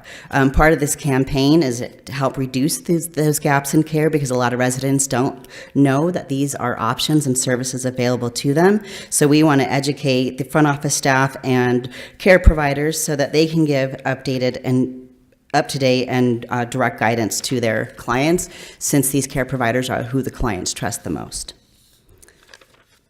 Any questions on that slide before I move forward? Okay. So our nutrition education, apologies for the slides, they're a little out of whack. Our Bullhead City Nutrition Group continues to build strong momentum through collaboration with community members and business stakeholders. They've created a big group of people who are working together to kind of just help make each portion of this process effective, and it's just taking on a life of its own. Initiatives include creating videos on how to incorporate underutilized food bank items like green beans, that apparently nobody likes canned green beans, promoting healthier eating and reducing waste. The community garden plays a key role in supporting both the nutrition and Seeds to Supper programs, empowering residents with self-sustaining gardening skills and healthy recipes to promote whole person wellness naturally. Partnerships with the Senior Center and local food distribution have strengthened efforts. However, a gap remains in measuring and reporting impact to demonstrate how these initiatives are valuable to the community. Any questions on that one before I move forward? Thank you. So the Stigma Training for Leaders group initially started in Lake Havasu, is now countywide. Adults receiving behavioral health treatment, and we've heard a lot so far today. It's just kind of interesting how it's all kind of coming together on this very day. Adults receiving behavioral health treatments are significantly more likely to report poor physical health, highlighting the interconnected burden of mental and physical well-being. Feedback from our focus and CHIP groups consistently identified a need for mental health and stigma training, particularly for community leaders and service industry workers, as these key players are the frontline workers. These are the key players that create significant impact on whether someone gets the care that they need. The Stigma Work Group, like I said, originally formed in Lake Havasu, is now expanded countywide. 80 individuals since the launch of this group, 80 individuals from Mojave College and Havasu Regional Medical Center have completed the stigma training. We are currently working on creating a quarterly stigma cafe inspired by the Death Cafe model. It's in its development phases, and the idea is to foster open communication and dialogue about seeking support and reducing shame, which in essence will promote a healthier, more productive Mojave County.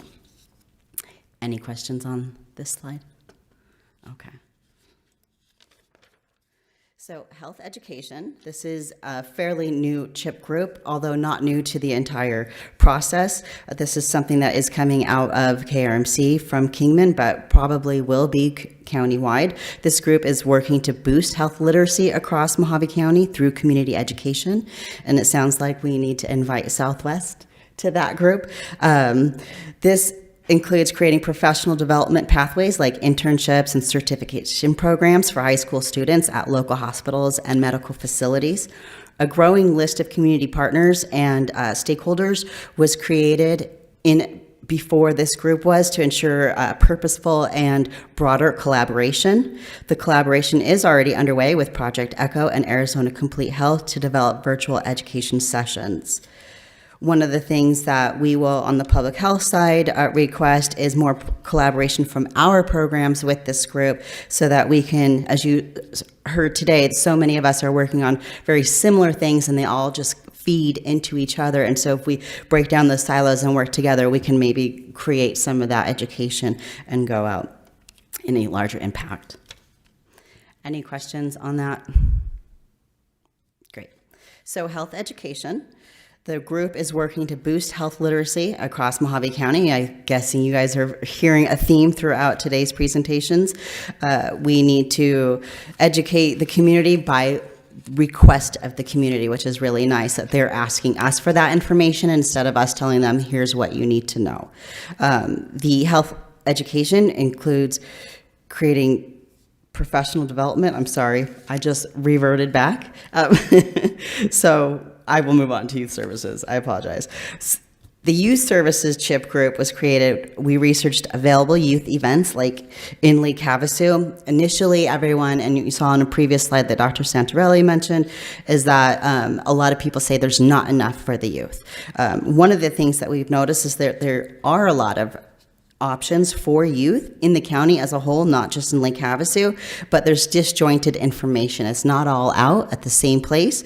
So we are working, Mojave College is looking into an internship, looking into hiring an intern to complete youth-focused events and educational information. They'll make sure that that information is distributed in all mediums, not just on social media. And one of the ideas is to get it in the local newspapers, chamber calendars, and with community partners so that we all can share out to the residents so that they know that there's a coordinated effort to ensure fiscal responsibility while ensuring Mojave County residents are better informed about the opportunities available to them and their children. Any questions on this? I know I kind of recapped the other slide in my notes. Okay. All right. So it's not too late to join. As you guys heard, this is going on for a couple of years. If anyone is interested in sharing this information out, or if you want me to reach out to anybody, my email is on this slide. And I'm happy to reach out. We'd love to have more community members involved. We're one of the counties that actually try to lead this with community members rather than us tell community members what needs to be done. So always trying to get that little plug in there to get more community members out there. All right, and that's the end of that one. Yes, ma'am. Yes, I'm sorry. Can I just see the last slide so I can write down the email address? Absolutely. Okay, thank you. You're welcome. Mr. Gould. Thank you, Mr. Chairman. Ma'am, do we have a list of the people that participated in this? As far as focus groups? Yes. I do. And their background? So focus groups were made up. There was a call out to all of the community in every single city. And so the community members that showed up and stakeholders, they all sat together and worked together on what they want to see these CHIP groups to work on. So as far as like background, you will have social services, you will have government, but you will also have businesses, nonprofits, and then actual community members who didn't have any facilitation. I'm sorry. They did not work with any of the other. So is your list delineated by their connection to healthcare and social services? I did not separate them out, but I can if you're interested in that. Is this a template that comes out from the federal government? As far as the community health needs assessment, we use the NACCHO MAP 2.0 template, but we don't do it in the sense of the government's telling. They're very heavy on it's government run. Government chooses what's being focused on for those next few years. We do it where the community is voting, they're talking, and we're identifying all the areas that they've requested, and then we work together to deploy what they're needing. But again, like as Diana had mentioned, what's the feasibility? Do we have enough people to work on this? And is this something that we can make an impact together with our community partners? The reason I ask whether it's a template or not is because one of the slides says that climate change is keeping me from accessing healthcare. Oh. I just thought that was rather interesting, that climate change was keeping me from accessing healthcare. So that would most likely be an anonymous individual taking the survey. I can't speak directly to that. Do you want to answer that? On that one particular slide, there's quite a few interesting columns. Yes, you're absolutely right. So that comes from the community survey responses. And the community had voiced their opinion with a free text field if they felt like none of the options we supplied to them was the leader. And climate change was the opinion of about 0.02% of the respondents. Because apparently racism and discrimination is also holding me back from having health care. And that is the opinion of the community of Mojave County. And homelessness. I think your committee is stacked with a bunch of people that are overly concerned about social programs and not enough people from the general population. Well, so I think your numbers are skewed. And I felt this way. We've done it before. I've been through this a couple of times. And I think it's important to note from the models here for this one, I would have to disagree respectfully, as this was a public call for responses. If you actually look at the demographics of who fill out surveys, they typically tend to be women of older age from some healthcare or social service background who are involved and respond to these. So there's a slight bias in the responses. I would to think that. so. For the key informant interviews, you will see that there is a higher percentage of individuals involved in healthcare who are willing to sit down for a 30-minute interview. So there's a slight bias towards that degree. Unfortunately, I don't think you have a lot of Joe Six-Packs participating in your survey. You would be correct. Thank you. Chairman or President Litz. Another item to that note is we promote this ongoingly while it's going on because we're trying to get everybody and anybody to participate in this so that we have all perspectives, and getting that participation is very, very difficult. And we've had this, you know, for years as we do our community health needs assessment and community health improvement plans. So the next go around, you know, if you have individuals that you can recruit to participate in this, we would definitely welcome it. And a broader participation would give us a better survey, but I just think the average American is not interested in participating in these kind of things, is what it really boils down to. That's what it so feels the like whole on our the point end. of the thing is skewed. It's the unfortunate. And to me, as a politician, it's of little value. We have tried 2 years before this community health needs assessment. The entity that we were working with, they tried to recruit individuals with incentives like gift cards for groceries and that type of thing. And unfortunately, what we would get there is just the individuals who were looking Sure. for those items. So if there's any ideas on how we can get more of a representation of Mojave County to respond to these surveys and be a part of the focus groups, I would definitely welcome that information. Sure. Thank you. Thank you. Thank you, Melissa. Any more comments or questions from the board at this time? Very good. Thank you. Thank you for that presentation. We appreciate it. No action needed, information only. And now we're going to move on to item 7, discussion and possible action, RE the Mojave County Board of Health bylaws, Article 2. The board will discuss and consider the status of president and vice president elections. Given that the fiscal year's elections were postponed, the last fiscal year's elections were postponed, and the current officers have served only a half a year, the board may decide to allow them to continue in their roles through the end of fiscal year 26. Comments and questions at this time? Mr. President, why did they postpone the elections? Defer to Melissa on this. I believe this was the time that we were doing a re-review of the bylaws, and those were still in process before we had an opportunity to update the elections. It was also during the time that there was a transition period between the previous director and myself. Thank you. Mm-hmm.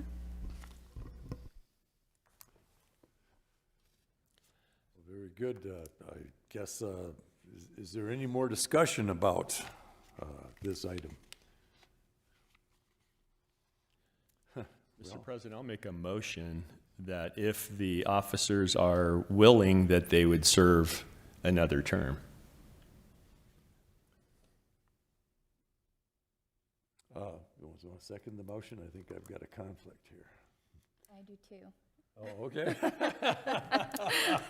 Maybe somebody on the telephone. Yeah, somebody on the telephone. We need a second for the motion to move forward. We have Dr. Nguyen, Cal Sheehy, and Terry Coyle online, if either or any of those three. Yeah, this is Cal. I'll second.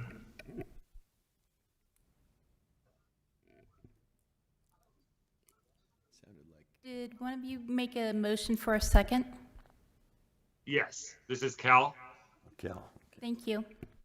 Very good. So all those in, well, I guess I'm kind of stumped here. So we got a call for a motion. We got a first and a second. Okay. Well, all those in favor say aye. Aye.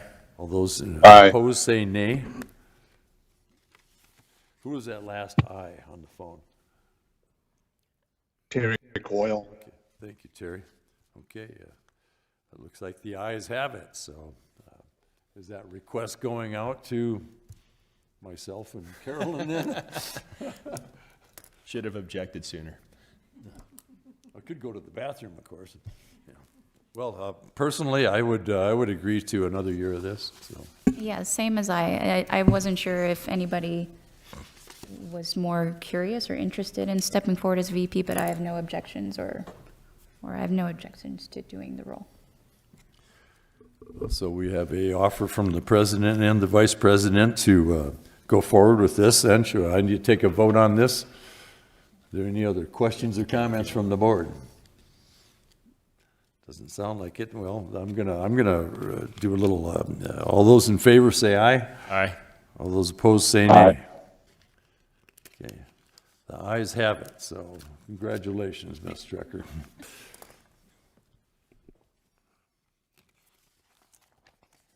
One more item here. Okay, item 8. We have commissioner comments and requests for agenda items to the next meeting. I don't currently have, the only thing that I have would be that we take a look at